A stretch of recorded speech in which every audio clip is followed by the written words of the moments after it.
para todos os públicos.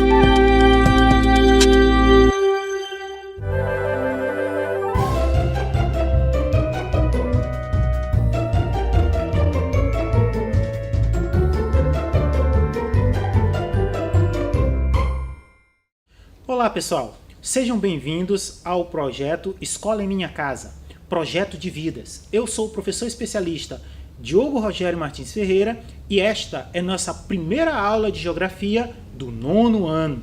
Sejam bem-vindos. Para a nossa aula de hoje, nós vamos estudar o tema de nossa aula é Globalização, Inovações Técnicas e Transformações Espaciais. Vem comigo! Para a gente começar a falar desse assunto extremamente importante para a nossa vida hoje, que é a globalização, nós temos que começar refletindo sobre algumas questões. Primeiro, o que você já ouviu falar sobre globalização? O que a ideia de globalização traz à sua mente? Qual é a ideia que ela remete para você?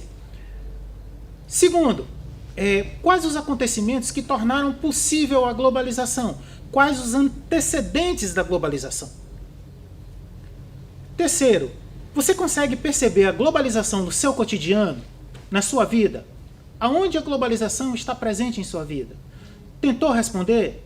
Tentou refletir? Se tentou responder, certo ou errado, já está fazendo a diferença, certo? Vamos agora buscar respostas para essas perguntas? Vem comigo! Para falar sobre globalização, para a gente começar essa aula falando sobre um assunto extremamente complexo, né? Eu trouxe uma ideia primeira, uma primeira definição do que seria a globalização. Para falar da globalização, nós podemos falar que a globalização ela tem a ver com o crescimento da interdependência entre países. Ok, professor? Interdependência? O que significa isso? Bem, interdependência. Vamos começar falando de dependência. Por exemplo, até completar 18 anos de idade, nós somos dependentes dos nossos pais. Nós dependemos deles. A partir do momento que a gente completa 18 anos de idade, que a gente casa, vai para nossa casa, começa a ter nosso emprego e nossa vida, a gente começa, a ajudar nosso pai, não é verdade? Nossa mãe, ajudar nosso pai, ajudar nossa mãe, nosso pai ajuda a gente, então a gente ajuda eles do jeito que a gente pode, eles ajudam a gente do jeito que a gente pode, e aí a gente cria uma interdependência, certo? A gente depende, nossa família depende da família dos nossos pais, É uma interdependência. Só que a interdependência da globalização é uma interdependência entre países, entre nações, entre estados nacionais, entre governos, empresas, entre os povos do mundo. Uma primeira ideia sobre globalização. Essa ideia de globalização, ela nos passa a ideia de unificação mundial, de que o mundo está se unificando, está se tornando um só. Do ponto de vista econômico por quê? Isso tem a ver com o sistema econômico. Qual é o sistema econômico do planeta Terra? É o sistema capitalista. Então a globalização tem a ver com a expansão do sistema capitalista para o mundo, com a expansão das relações econômicas capitalistas. A globalização tem a ver com a expansão também e a unificação de questões culturais. A cultura tem a ver com costumes, tradições. Tem a ver com o costume, por exemplo, de usar calça jeans. Será que é um costume que nasceu no Brasil? Ou ele foi trazido de outro lugar? Com o costume de comer hambúrguer. Eu particularmente gostaria muito que o costume de comer beiju se espalhasse pelo mundo todo. Eu ia ficar muito feliz. Ia ser uma grande contribuição nossa para a humanidade. Certo, pessoal? O costume de consumir jussara. Que beleza. Eu tenho certeza que o mundo vai gostar. Então a globalização tem a ver com isso. Tem a ver com a expansão, com a unificação de ideais sociais, políticos. Políticos do ponto de vista do nosso sistema político, a democracia. Então a globalização tem a ver com isso, com a unificação do mundo do ponto de vista econômico, cultural, social e político. Para exemplificar melhor, eu trouxe essa imagem. Olha lá a imagem. Na imagem está todo mundo ali conectado, interligado, relacionando, interagindo em todos os lugares do mundo. Não tem um lugar do mundo que não tenha alguém conectado entre si. Olha lá a imagem. Ah, então, essa é a ideia da globalização. Mas bem, para falar sobre globalização, né, conteúdo da primeira unidade do nosso livro do 9º ano, alguém poderia me perguntar, professor, mas e a origem da globalização? Quando é que começou esse negócio de globalização? Para falar sobre a origem da globalização, nós temos que retornar uns 500 anos atrás. Nós temos que retornar às grandes navegações. A globalização ao longo do tempo, as grandes navegações. As grandes navegações é um fenômeno do século XV e XVI, 1500 até 1600. Né? A globalização ela tem a ver basicamente com a expansão do comércio na Europa. Nesse século, a Europa vai viver uma explosão do comércio, uma expansão das relações comerciais. Vai começar a surgir as primeiras cidades que eram chamadas de burgos. As primeiras cidades eram chamadas de burgos. Então os burgos vão começar a surgir, as primeiras cidades vão surgir, vão se expandir. E o pessoal, o comércio, ele tem a ver justamente com a relação, com a inter-relação, né? Com o contato. O comerciante está sempre viajando por vários lugares, mantendo relações com outras pessoas, conhecendo outras pessoas e conhecendo novas tecnologias e inovações. Esse momento também, lá das grandes navegações, tem a ver também com o mercantilismo. O que era o mercantilismo? O mercantilismo era uma prática dos reis europeus, que eles diziam o seguinte, que o Estado tinha que intervir na economia para garantir a riqueza das nações. Parafraseando um grande economista europeu, Adam Smith, o Estado tinha que intervir na economia para garantir a riqueza das nações. Nessa época também era uma ideia muito comum associar a riqueza de uma nação ao acúmulo de metais preciosos, ouro, prata, diamante. O Estado que conquistasse mais ouro, prata e diamante era o Estado mais rico do mundo. Então, todo esse contexto propiciou o desenvolvimento de novas técnicas de navegação. Inventaram a caravela, um navio que conseguia fazer uma longa viagem no oceano. Longas viagens. E tudo isso possibilitou a colonização da América e a conquista de novos mercados, como a África e a Ásia. A colonização, o que é colonizar? De acordo com o dicionário, colonizar é tomar para si. É isso mesmo. Os povos europeus tomaram para si a América, colonizaram a América, né? E abriram mercados tanto na África quanto na Ásia. E aí eu trouxe essa imagem das grandes navegações. Essa imagem ela tenta retratar a chegada de Pedro Álvares de Cabral no Brasil, né? Aportando no que viria a se formar o Brasil, né? Porque em 1500 não era o Brasil, né? O que viria a se tornar o Brasil. Essa imagem retrata muito bem a chegada de Pedro Álvares Cabral aportando, né, em Porto Seguro, na Bahia. Outra questão importante para a gente entender a globalização tem a ver com a expansão de um novo, revolucionário sistema econômico, que era o capitalismo. Então a revolução comercial estava ligada diretamente ao surgimento de um novo sistema econômico, o capitalismo. Então, para entender de globalização, nós temos que entender de capitalismo. Então vamos entender um pouquinho de capitalismo, o que é o capitalismo? E para fazer isso, eu trouxe aqui o Sandrone, que tem um dicionário muito bom, é o Novo Dicionário de Termos Econômicos. O Sandrone, ele vai dizer o seguinte, o que é o capitalismo? Primeiro, o capitalismo é um sistema econômico e social. Quando eu falo de sistema, eu estou falando de um conjunto de relações. Por quê, pessoal? Por exemplo, o trabalho assalariado já existia desde a Roma Antiga. Mas ele só vai constituir o capitalismo a partir do século XV, porque ele predomina. Ele passa a ser a relação social predominante. E o capitalismo tem a ver com isso. É um sistema econômico e social que ele se baseia na separação, de um lado, entre o trabalhador. Quem é o trabalhador? O trabalhador ele é juridicamente livre, né? E ele vende a sua força de trabalho em troca de um salário. O trabalhador não é escravo. O escravo é um objeto, né? Ele é coisificado, ele é um objeto que é mercantilizado como uma pá, uma enxada, um trator. O trabalhador assalariado não. Ele vende a sua capacidade produtiva. né? Ele vende a sua mão de obra em troca de um salário. De outro lado, nós temos o capitalista. Quem é o capitalista? É o proprietário dos meios de produção. O que eu quero dizer com isso? Por exemplo, nós temos uma fábrica de tecidos, uma indústria têxtil. Então, o capitalista, ele é o dono da matéria-prima, o algodão, ele é o dono das máquinas, dos equipamentos, e ele é dono do produto final, ele contrata o trabalhador assalariado para trabalhar para ele. Então, o sistema capitalista, ele justamente começa a se desenvolver aí no século XV, com a Revolução Comercial, em que essa relação ela vai começar a predominar. Antes, o mundo predominava a relação de escravidão, ou de servidão na Idade Média. A servidão é diferente. O servo, ele não saía por aí vendendo a mão de obra dele para quem ele quisesse. Ele tinha que trabalhar para o senhor feudal. E ele era 7 dias da semana, 4 dias da semana ele trabalhava nas terras do senhor feudal e o produto do trabalho dele era do senhor feudal. 3 dias da semana ele trabalhava nas terras que o senhor feudal cedia para ele e ele tinha que entregar metade de tudo que ele produzia nas terras que o senhor feudal cedia para ele. E outra coisa, se ele se cansasse e quisesse sair, ele não podia. Ele estava preso à terra. Então era outra relação. Com o capitalismo, nós vamos surgir essa nova relação, revolucionária para a época, né? Do trabalho assalariado. E aí nós podemos dizer que essa é a primeira fase da globalização. As grandes navegações. O capitalismo comercial.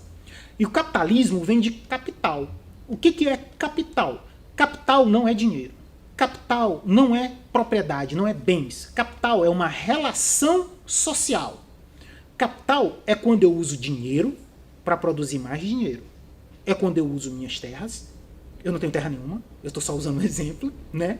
Quando eu uso bens para gerar mais bens. Eu uso dinheiro para produzir mais dinheiro. Aí é capital. Certo? Então, isso tudo são ideias básicas para a gente entender esse sistema econômico.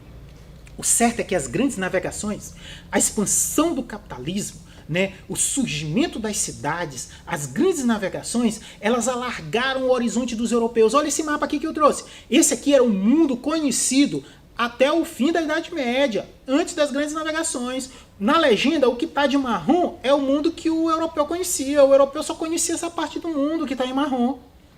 Com as grandes navegações, esse mundo, para o europeu, ele vai se expandir.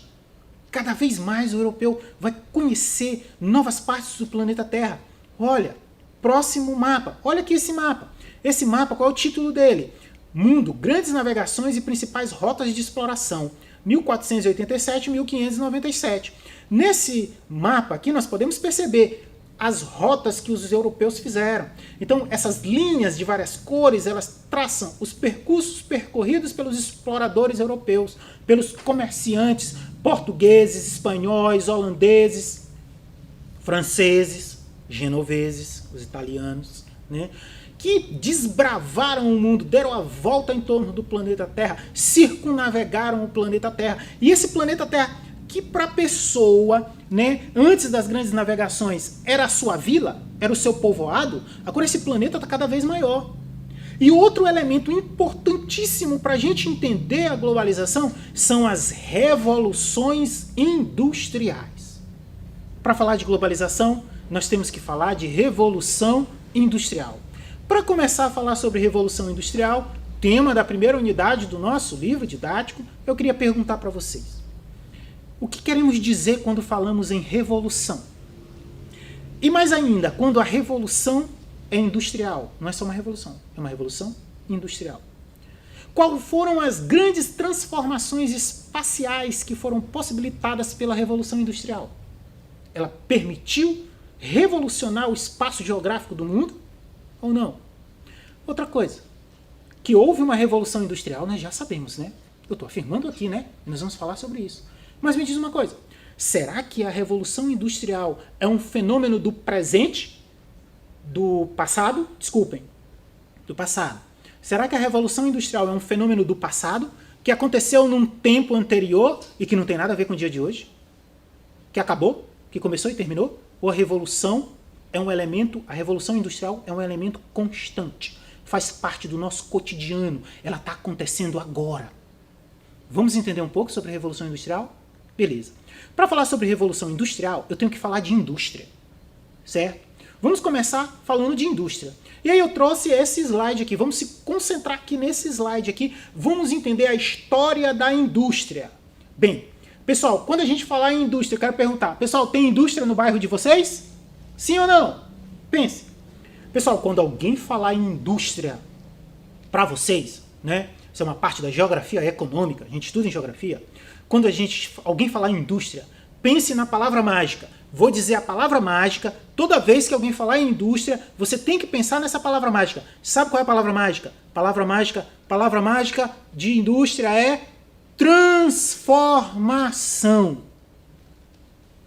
Essa é a palavra mágica para se entender a indústria. Transformação. Quando alguém falar de indústria, você pensa transformação. Porque a indústria é um conjunto de atividades produtivas, ela visa a produção, que se caracteriza pela transformação de uma matéria-prima de modo manual ou com o uso de máquinas e ferramentas no sentido de produzir mercadorias. Isso é indústria. Peraí, pessoal, falou rápido demais. O que é indústria?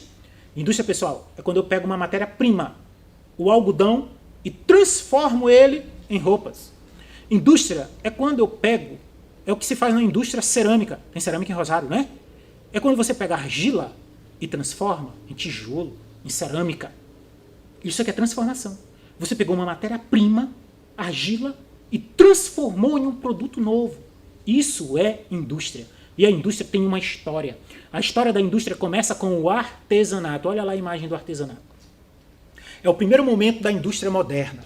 É o artesanato. Quem é o artesão? O artesão é aquele cara, um grupo de pessoas que pega a palha do coqueiro e transforma em cofo.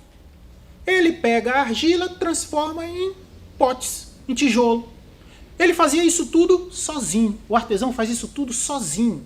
Não tem grandes máquinas, não tem muitas ferramentas. Ele é dono da matéria-prima e do produto final. Pessoal, tem indústria no bairro de vocês? Não? Sim, tem. Me diz uma coisa. O padeiro que faz o pão, não é só o padeiro que comercializa o pão. O padeiro, o pão é feito de quê? De trigo. Trigo não é uma planta? O que o padeiro faz? Ele pega o trigo e transforma em pão. É transformação, é indústria. A fábrica de gelo pega a água e transforma em barras de gelo. É transformação, é indústria. Tem indústria em Rosário. Certo?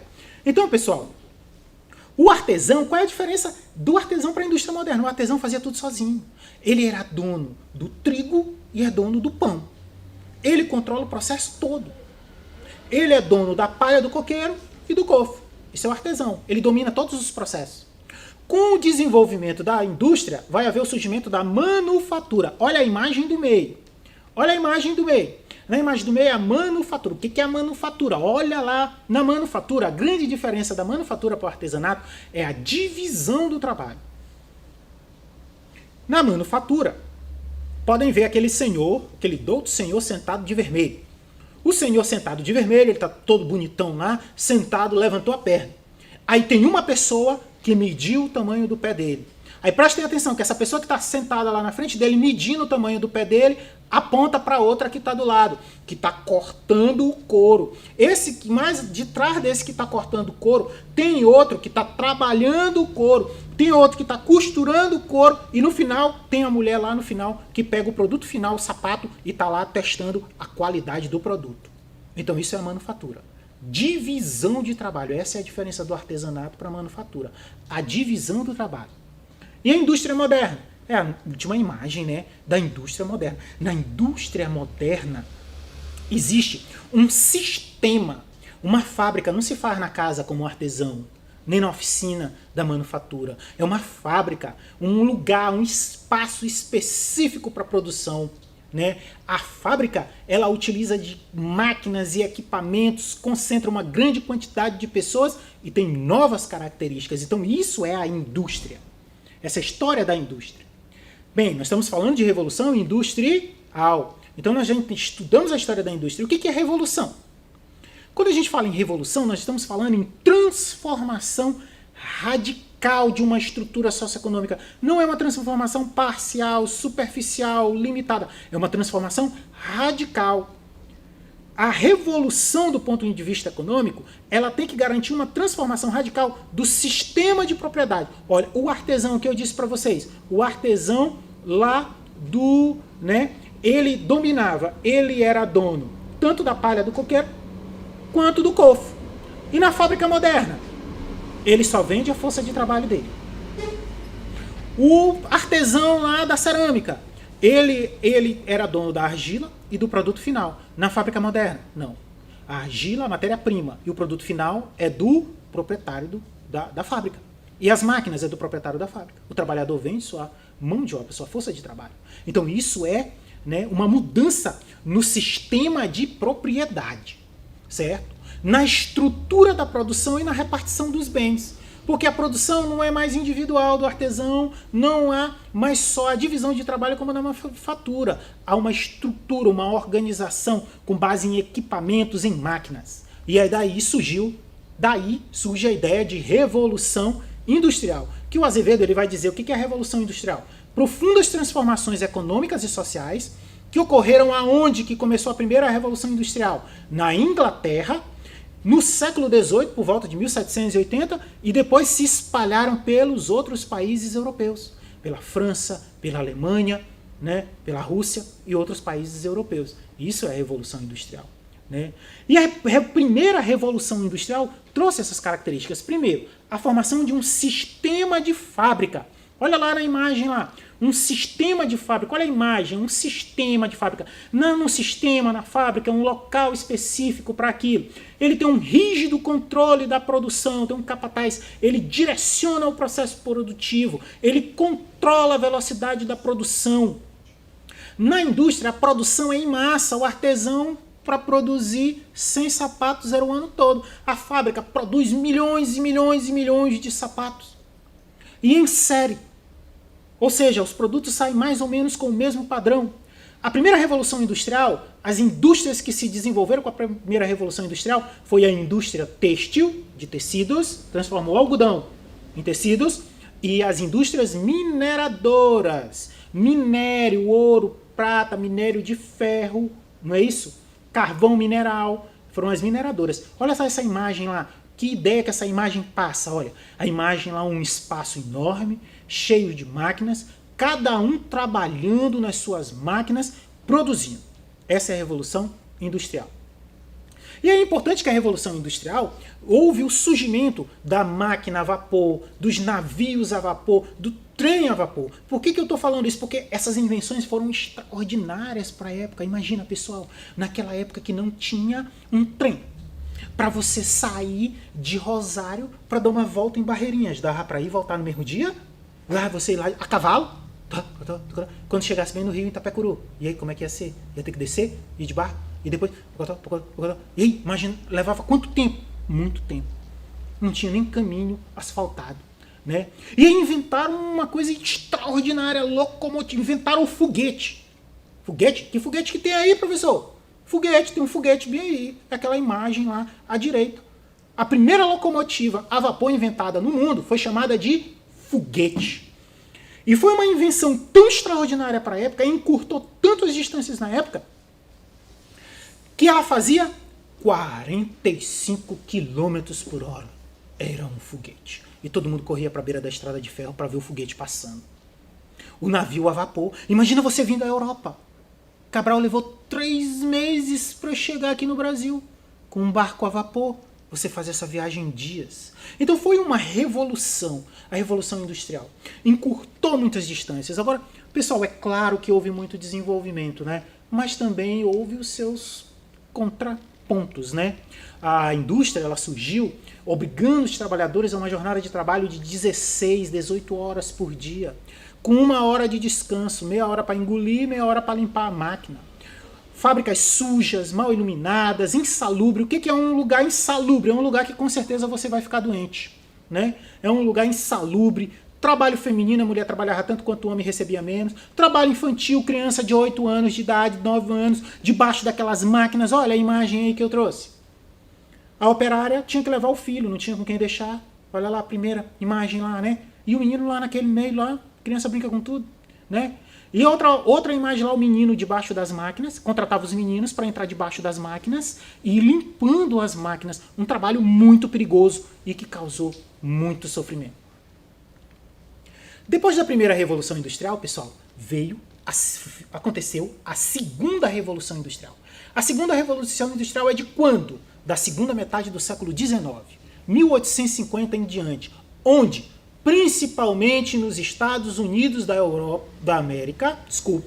Estados Unidos da América e na Europa.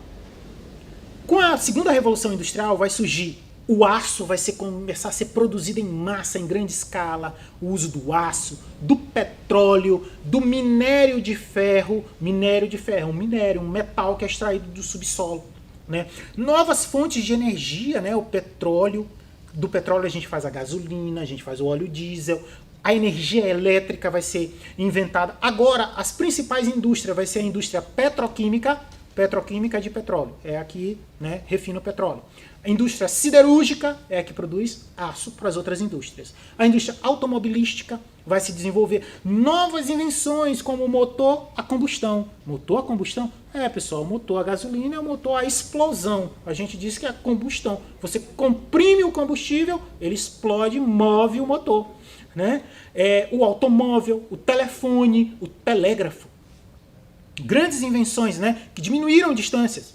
E, fruto da luta dos trabalhadores, vai haver uma redução, o surgimento das primeiras leis trabalhistas.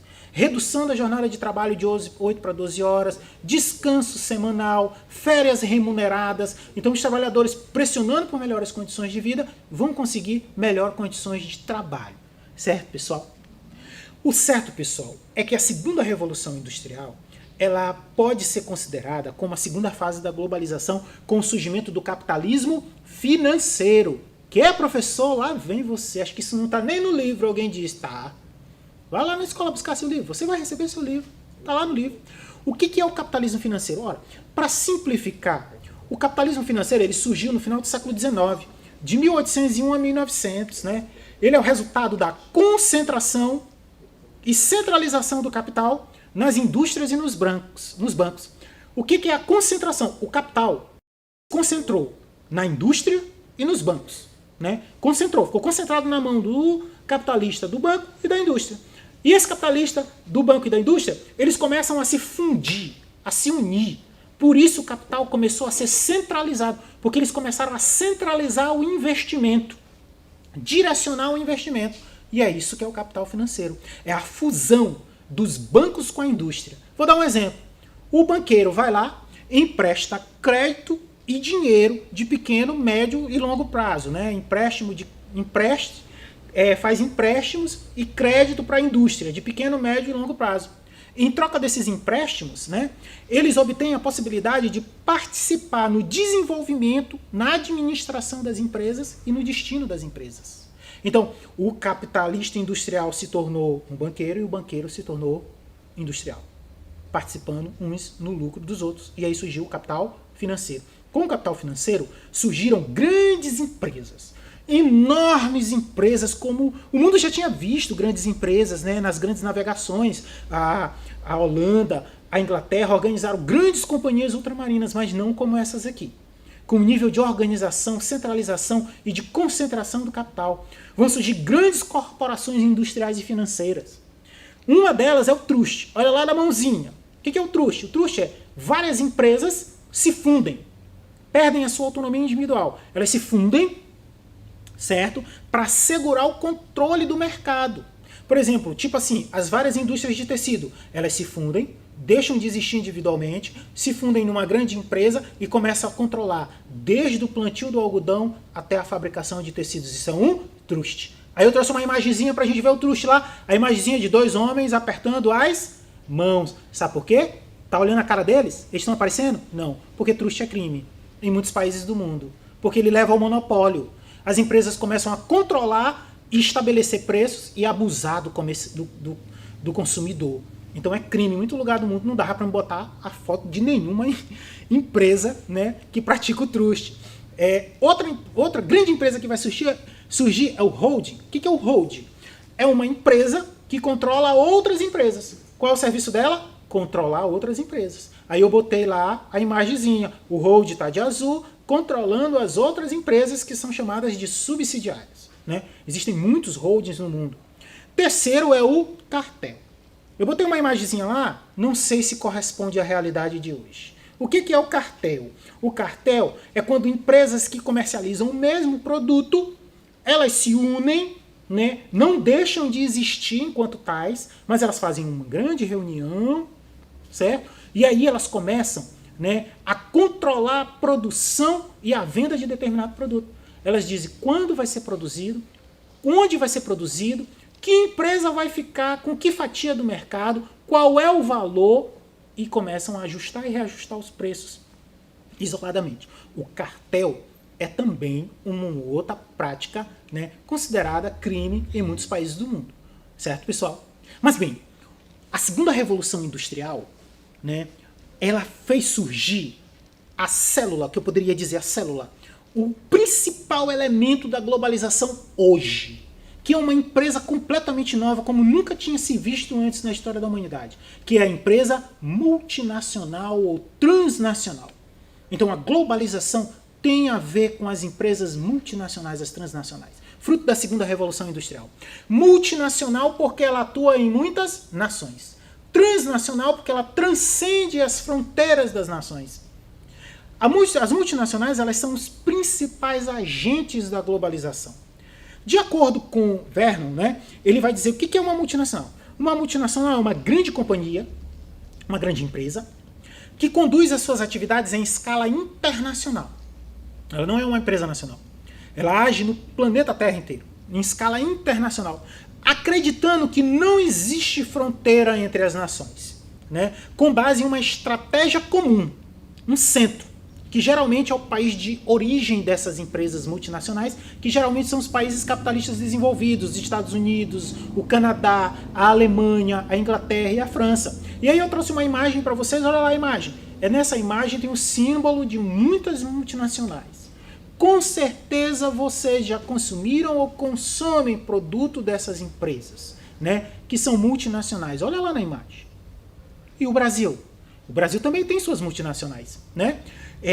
A multinacional, ela tem uma outra característica. Ela tem uma estratégia internacional. Ela volta a sua produção e sua atuação no mercado do ponto de vista entre nações, internacionalmente. Mas ela tem uma base nacional. O que quer dizer isso? A multinacional, por exemplo, ela atua no mundo todo, mas ela tem um país de origem. E o lucro não fica nos países onde ela atua, volta para o país de origem. Aqui eu trouxe alguns exemplos de empresas multinacionais, transnacionais brasileiras que atuam no mundo inteiro, na América Latina e no mundo inteiro, e que têm uma direção centralizada e a base delas é o Brasil. Certo, pessoal? Bem, pessoal, como eu disse para vocês, a Revolução ela começou no século XVIII, 1780, mas a Revolução não parou. Existem intelectuais que dizem que a Revolução Industrial é uma norma, ela faz parte da estrutura da nossa socioeconomia, de que o mundo, cada vez mais, a cada 50 anos, vai ser revolucionado industrialmente. Alguns intelectuais dizem isso. E não é à toa, né? Porque nós vimos duas revoluções industriais e no século passado, no século XX, nós tivemos a terceira revolução industrial, que foi chamada de terceira revolução industrial, revolução técnico-científica ou revolução informacional. Ela tem 3 nomes, ela é muito popular, todos nós gostamos dela e eu também gostei muito dela, né? Quando que ela aconteceu? Após a Segunda Guerra Mundial, a partir de 1950, principalmente na década de 1970. Em que países? Nos países capitalistas desenvolvidos. Quais foram as indústrias agora da terceira revolução industrial? A microeletrônica. Olha lá, na microeletrônica eu trouxe a imagem do chip. Olha lá o chip, com base no silício. O chip está na câmera, está no celular, tá em tudo hoje em dia o chip. Até na lâmpadazinha, né? Na lanterninha tem um chip, né? Bem na imagem do centro eu trouxe uma imagem que faz referência à biotecnologia, ao melhoramento genético de produtos. No Brasil nós temos o exemplo do agronegócio que trabalha, né, com os transgênicos, não é isso, pessoal? A biotecnologia. E outra imagem que eu trouxe, a robótica. Olha lá os robôs construindo o carro. O país campeão na robótica no mundo é o Japão, que mais desenvolve robôs. Certo? A terceira revolução industrial, a partir da década de 1970, a partir da atuação dos Estados Unidos, do exército, né, do poder militar dos Estados Unidos, ele vai desenvolver uma coisa extraordinária que todo mundo gosta. Eu acho que vocês nem sabem. Olha para a imagem lá. De que eu estou falando? Na década de 70 surgiu o que? A internet. Eu acho que ninguém gosta disso. Eu não gosto. Mas onde tem internet, eu quero estar usando. Né? Quero usar logo. Todo mundo adora. E olha a imagem lá. Vamos lá para a imagem. Olha a internet. A internet conectando, interconectando. Imaginem a revolução que a internet causou, pessoal. Imagina antes você mandar uma mensagem para um colega, um amigo em São Paulo. Aí você tinha que escrever aquela longa carta no papel. Aí você escrevia aquela carta, postava no correio, levava dias para chegar lá no seu colega. Agora você manda uma mensagem de e-mail, você bota um monte de emoticon, gif, tudo. Ah, aquela felicidade, todo mundo gosta. Não é verdade? Surgimento da internet. A terceira revolução industrial, ela aponta cada vez mais a integração entre ciência, tecnologia e indústria. Cada vez mais o conhecimento é fundamental para a revolução industrial. Cada vez fundamental para a revolução industrial. E uma outra consequência é a internacionalização e a fragmentação da produção. Cada vez mais as fábricas agora, ela não é uma fábrica nacional. Ela não faz o produto todo dentro de um país. A produção é internacionalizada. Olha lá para a imagem, vamos lá no slide. Então nessa imagem, esse caça aqui é um caça Gripen, né, sueco. Ele é produzido em várias partes do mundo. Ele tem partes que é produzido em tudo quanto é lugar do mundo. Ele tem uma parte que veio do Brasil, outra da Suécia, da África do Sul, dos Estados Unidos, de Israel e da Europa. Aí junta tudo num lugar e faz o caça. A indústria é cada vez mais internacionalizada. Por fim, pessoal, a globalização está ligada às grandes navegações, as revoluções, constantes revoluções. Ela produziu grandes transformações no espaço geográfico, podendo cada vez mais interligar vários países, aumentou o fluxo de pessoas, mercadorias, informações, serviços, permitiu a internacionalização da produção e, infelizmente, não contribuiu para a solução das desigualdades econômicas. Tema da nossa próxima aula, os efeitos da globalização. Finalizando. Então, a globalização ela tem justamente a ver com a mundialização da economia, teve início com as grandes navegações e vem integrando cada vez mais várias regiões do planeta Terra e tem a ver com a expansão das relações capitalistas de produção em escala planetária. Pessoal, muito obrigado. Até a próxima.